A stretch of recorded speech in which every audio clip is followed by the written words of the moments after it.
Friends, இன்று நம்மளுடைய spiritual வைவ் தமிழில் என்ன பார்க்குறோம் அப்படின்னு பார்த்தீங்கன்னா, தியானம் பண்ணுறதை பற்றி பார்க்க போகிறோம். அதாவது அமைதியான முறையில் உட்காந்து தியானம் பண்ணுறது எப்படி, அதுக்கு முன்னால் நம்ம என்ன செய்யணும், எப்படி இருக்கணும் அப்படிங்கிறத பார்க்க போகிறோம். அதற்கான இடத்தை எப்படி நம்ம சூஸ் பண்ணுறது அப்படிங்கிறத நம்ம வந்து கவனிக்கணும். ஸோ நிறைய பேர் வந்து அதை கவனிக்கிறது இல்லை. ஸோ இதை கவனிச்சிங்க அப்படின்னா உங்களுக்கு வந்து தியானம் வந்து இப்படி நல்லா ப்ராப்பராக பியூராக போகும். இந்த தியானம் அப்படிங்கிறது வந்து என்ன அப்படின்னா, ஒரு இடத்துல அமைதியாக உட்கார்ந்து இருக்கணும். அதுதான் சரிங்களா. எந்த ஒரு சிந்தனையும் நமக்கு செதற விடாமல் அமைதியாக இருந்து நம்ம பார்க்க போகிறோம். ஸோ அதை பற்றி தான் இந்த பதிவு. நம்ம சேனலை இப்போ தான் நீங்கள் புதுசாக பார்க்குறீங்கனாலும் சரி, நம்ம சேனலை சப்போர்ட் பண்ணிக்கோங்க. உங்களுக்கு இதே போல் நிறைய விஷயங்கள் வந்து தெரியும், கற்றுக்கலாம். நீங்கள் பழக போகிற தியானம் என்ன தியானமாக இருக்கலாம், இல்லை எந்த தெய்வத்தோடதாக இருக்கலாம், நம்ம இந்துவாக இருக்கலாம், கிறிஸ்டினாக இருக்கலாம், முஸ்லீமாக இருக்கலாம், எந்த தெய்வமாக இருந்தாலும் சரி, அவங்க யாராக இருந்தாலும் சரி, எந்த சாமியாக இருந்தாலும் சரி, நம்ம பண்ண போகிறோம் அப்படின்ற பிளானை வந்து நீங்கள் கன்ஃபார்ம் பண்ணிக்கோங்க. அதற்கு அடுத்தபடியாக ரெண்டாவதாக நம்ம என்ன செய்யணும் அப்படின்னு பார்த்தீங்கன்னா, அதை தான் இப்போ பண்ண போகிறோம். அதாவது நிறைய பேர் என்ன நினைக்கிறாங்க அப்படின்னா, தியானம் பண்ணுறது அப்படின்னா ஒரு ஆற்றங்கரையில் போய் பண்ணணும், இல்லைன்னா ஒரு மரத்தடியில் போய் உட்காந்து பண்ணணும், அந்த புத்தர் பண்ண மாதிரி ஒரு மரத்துக்கடியில் போய் உட்காந்து பண்ணணும், இல்லைன்னா பெரிய பெரிய யோகிகள் பண்ணுற மாதிரி நம்ம ஒரு காட்டுக்குள்ளே போய் பண்ணணும், தியானம் பண்ணணும், இல்லைன்னா ஒரு பெரிய மலையில் போய் உட்காந்து தியானம் பண்ணணும், மலை உச்சியில் இல்லைன்னா மலைக்குள்ள இந்த மாதிரி இடத்துல உட்காந்து பண்ணணும், இல்லை கோவிலில் உட்காந்து தியானம் பண்ணணும் இப்படின்னு சொல்லி நிறைய பேர் வந்து அவங்களுடைய கருத்துப்படி நிறைய சிந்தனைகளை வச்சிருக்கிறாங்க. இப்போ முன்காலத்துலலாம் எப்படி இருந்தது அப்படின்னா உங்களுக்கு எல்லாருக்கும் தெரியும். முன்னால் வந்து ஆறு வந்து இருந்தது, ஊர்கள் எல்லாமே பெரிய நகரங்கள், இவ்வளோ பஸ்ஸு ட்ராவல்ஸு டிராஃபிக்லாம் இல்லாமல் அமைதியான சூழ்நிலை இருந்தது. எல்லா ஊருமே நார்மலாக இருந்துச்சு, மரங்கள் அதிகமாக இருந்தது, பறவைகள் அதிகமாக இருந்தது. அதனால வந்து ஊரை வந்து கொஞ்சம் அமைதியாக இருக்கும். பக்கத்தில் ஊர் பக்கத்தில் மலைகள் இருக்கும், காடு இருக்கும், மரங்கள் இருக்கும், ஆறு ஆறு இருக்கும், குளம் இருக்கும், எல்லாமே இருக்கும். இப்போ அதெல்லாம் இல்லை. அதெல்லாம் நம்ம இப்போ காலி பண்ணிட்டோம். நம்மளுடைய வசதிக்கு ஏற்ற மாதிரி நிறைய விஷயங்களை வந்து நம்ம மாற்றிட்டோம். நம்மளுடைய தேவைக்காக பல விஷயங்களை, இயற்கையோட பல விஷயங்களை வந்து மாற்றி அமைச்சுக்கிட்டோம் நாம். ஸோ அது வந்து நம்மளுடைய தவறு தான். ஸோ இதை நம்ம எதுவும் பண்ண முடியாது அப்படின்னு தான் சொல்லுவாங்க. ஸோ நம்ம பழகிட்டோம். அதனால் நம்ம என்ன பண்ணுறோம் அப்படின்னா, நீங்கள் எங்கேனாலும் உட்காந்து தியானம் பண்ணலாம், சரிங்களா. இந்த இடத்துல தான் உட்காரணும். இப்போ வந்து திருவண்ணாமலையில் போய் அங்கே போய் உட்காந்து பண்ணணும் அப்படின்லாம் இல்லை. இல்லை திருப்பரங்குன்ற மலைக்கு மேலே உட்காந்து தான் பண்ணணும், இல்லை இமயமலையில் போய் தான் உட்காந்து பண்ணணும் அப்படிங்கிற அவசியமே கிடையாதுங்க. நீங்கள் உங்கள் வீட்டிலையே பண்ணலாம். ஏன்னா நம்ம தேவைக்கேற்ற மாதிரி பல விஷயத்த மாற்றிட்டோம். இதை மட்டும் அந்த பழச நோக்கத்திலே நம்ம போயிட்டு இருக்க முடியாது பார்த்தீங்களா.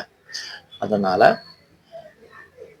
எங்கனாலும் செய்யலாம் அப்படிங்கிறது ஒரு பக்கம் இருந்தாலும் ஒரு சில விஷயத்த வந்து நம்ம கடைபிடிக்கணும்.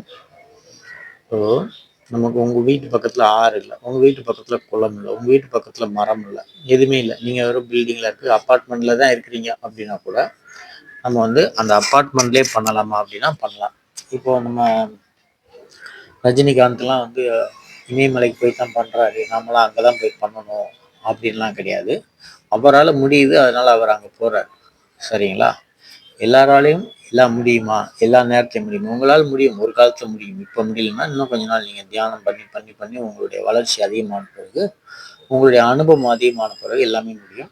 ஸோ நீங்கள் என்ன பண்ணணும் அப்படின்னா, நீங்கள் உங்கள் வீட்டிலே பண்ணுறீங்க அப்படின்னாலும் பரவாயில்ல, ஒரு அமைதியான ஒரு இடத்த தேர்ந்தெடுங்க. உங்கள் வீட்டில் ஏதாவது ஒரு இடத்த வந்து செலக்ட் பண்ணிக்கோங்க. உங்களுக்கு வசதியான ஒரு இடத்த வந்து நீங்கள் தேர்ந்தெடுத்துக்கோங்க.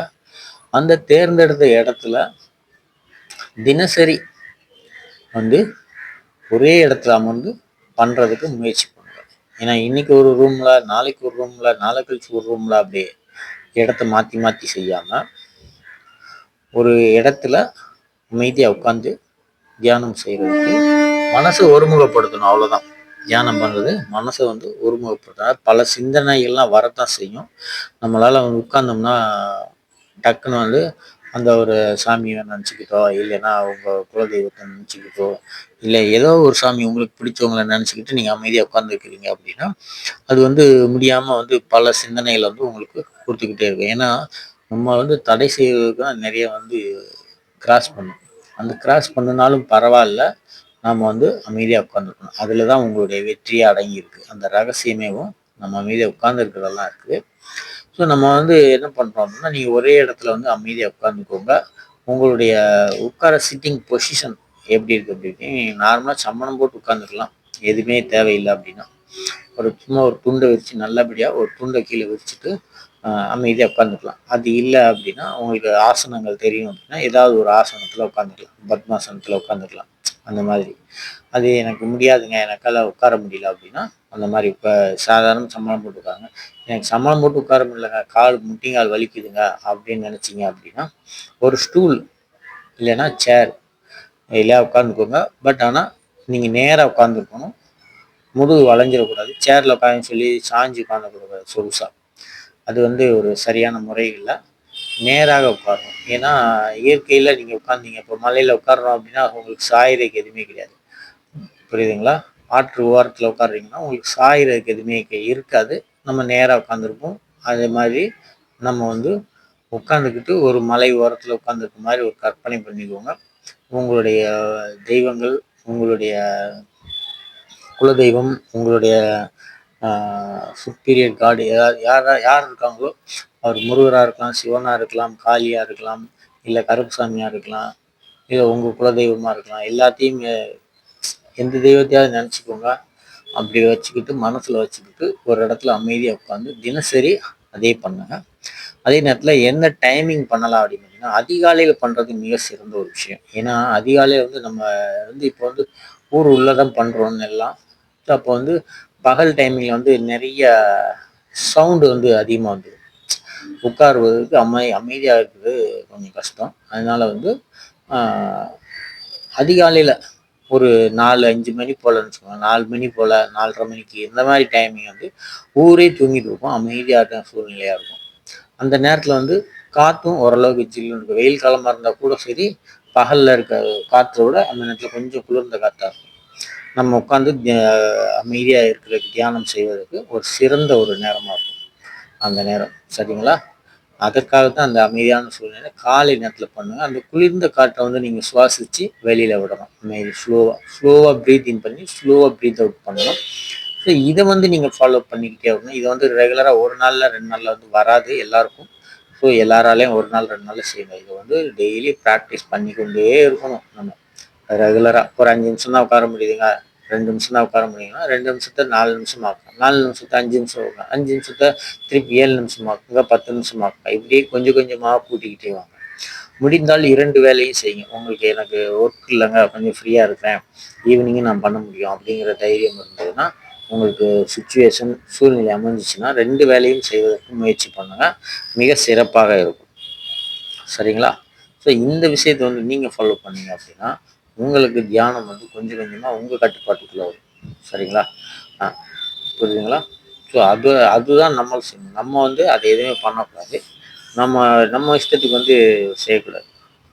இயற்கை வந்து இயற்கையோட சூழ்நிலைக்கு ஏற்ற மாதிரி நாம போகணுமே தவிர, நம்மளுடைய சூழ்நிலைக்கு ஏற்ற மாதிரி இயற்கை வந்து வரக்கூடாது. இப்படி வர வைக்கக்கூடாது. அப்படி வர வச்சு தான் நம்ம வந்து இப்போ இந்த நிலையில் வந்து நம்ம உலகமே இப்படி இருக்கும், எல்லா அழிவை தேடி போய்கிட்டு இருக்கோம். சரிங்களா?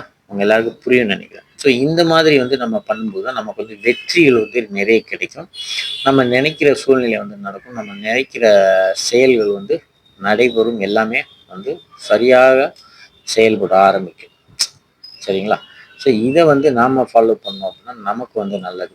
ஸோ தியானம் வந்து இந்த மாதிரி தான் பண்ணணும் அப்படிங்கிறத வந்து நீங்கள் புரிஞ்சுக்கிட்டீங்கன்னா இனிமேல் வந்து நீங்கள் வந்து தியானத்தை வந்து ரெகுலராக ஆரம்பிக்கலாம். இது வந்து பேசிக். இதை நீங்கள் கற்றுக்கிட்டீங்கன்னா தான் உங்களுக்கு வந்து நல்லது. இந்த 5 விஷயத்தை வந்து நீங்கள் புரிஞ்சு கரெக்டாக ஃபாலோ பண்ணீங்க அப்படின்னா உங்களுக்கு தியானம் வந்து கரெக்டாக வரும். எங்கேனாலும் பண்ணலாம், எப்படினாலும் பண்ணலாம். சரியா? அமைதியான ஒரு இடமா மட்டுமே இருக்க வேண்டும். அந்த இடத்துல வந்து நீங்க அமைதியா உட்காந்து தனிமையில உட்காந்து பண்ணுங்க. இல்லைன்னா கூட்டா உட்காந்து பண்ணணும்னாலும் ஒரு 4 பேர் 10 பேர் ஃப்ரெண்டா இருக்கீங்கன்னாலும் ஒரே மாதிரி உட்காந்து ஒன்று போல வந்து கூட்டு தியான முறை வந்து ரொம்ப பவர்ஃபுல்லா இருக்கும் அப்படின்னு தான் சொல்லியிருக்காங்க. எல்லா யோகிகளும் சொல்லக்கூடிய ஒரே விஷயம் அதுதான். ஸோ அதுவும் நம்ம வந்து ட்ரை பண்ணலாம். ஃபர்ஸ்ட் வந்து நீங்க அமைதியா உட்கார்றதுக்கு முயற்சி பண்ணுங்க ஒரு இடத்துல. தியானத்துக்கு மொதல் விஷயம் வந்து அமைதியா உட்கார்றதுக்கு ட்ரை பண்ணும். உங்க மனசு வந்து அலைபாயாம இருக்கிறதுக்கு தான் ஏதாவது ஒரு தெய்வத்தை வந்து மனசுல நினைச்சுக்கிட்டு அமைதியா நீங்க வந்து உட்கார்ந்துக்கணும். புரியுதுங்களா? ஸோ இதை வந்து நீங்க புரிஞ்சிருப்பீங்கன்னு நினைக்கிறேன். நம்ம சேனல்ல வந்து நிறைய வீடியோஸ் இருக்குது. பாருங்க, சப்போர்ட் பண்ணுங்க. உங்க ஃப்ரெண்ட்ஸுங்க எல்லாருக்கும் எடுத்து கொடுங்க. வீடியோ இது வரைக்கும் பார்த்த எல்லாருக்குமே நன்றி. மீண்டும் நன்றியை தெரிவிச்சுக்கிறோம். நன்றி.